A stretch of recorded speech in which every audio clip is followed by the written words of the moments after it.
Rio Tinto stands today as one of the largest mining companies in the world. Their operations span the globe from China, south to Australia, and north to Canada, with operations everywhere in between. But Rio Tinto is a strange dichotomy for investors. For example, Rio Tinto was a first mover in autonomous freight trains. Established in 2018, the train traveled over 1 million kilometers in the first year from their iron ore mine in Western Australia.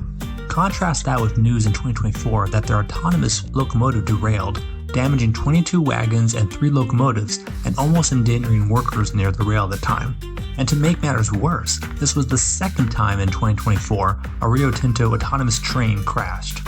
While these crashes are bad for business, their effect on Rio Tinto's total operation is just a drop in the bucket compared to the overwhelming scale of Rio Tinto's total business output. Rio Tinto's breadth of mining includes iron ore, aluminum, copper, borates, lithium, scandium, diamonds, salts, and titanium. Aluminum production alone amounted to 3.2 million tons mined in 2023. In weight, that's equivalent to 1.6 million Toyota Siennas, 28,000 Boeing 787s, or 326 Eiffel Towers. Envision one Eiffel Tower pulled out of the earth. That's roughly the scale of aluminum excavated in just one day by Rio Tinto. If you're a fan of Minecraft, or your kids are, Rio Tinto is basically playing creative mode with just how much copper, iron ore, and diamonds the company extracts. 3.3 million carats of diamond were extracted in 2023. That's equivalent to 28 actual suits of armor in weight.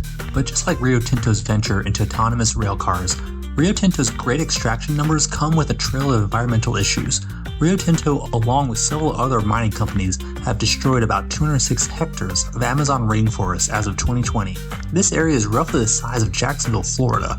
This mining has resulted in the pollution of local water sources and the destruction of wildlife. Rio Tinto has also had issues in Quebec, where the company has spilled dangerous chemicals and have been fined millions of dollars by the Canadian province. As an investor, when looking at these issues, you have to ask, how does it affect the bottom line? The truth is that the environmental fines are in the low millions, while Rio Tinto's revenue is in the billions.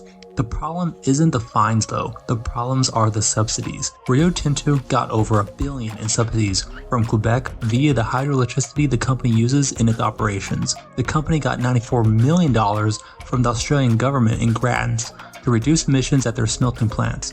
Overall, the company really doesn't want to piss off communities too much or face a backlash that could spill into their subsidies, grants, and tax exemptions. One of the biggest votes of confidence in Rio Tinto comes from their own employees.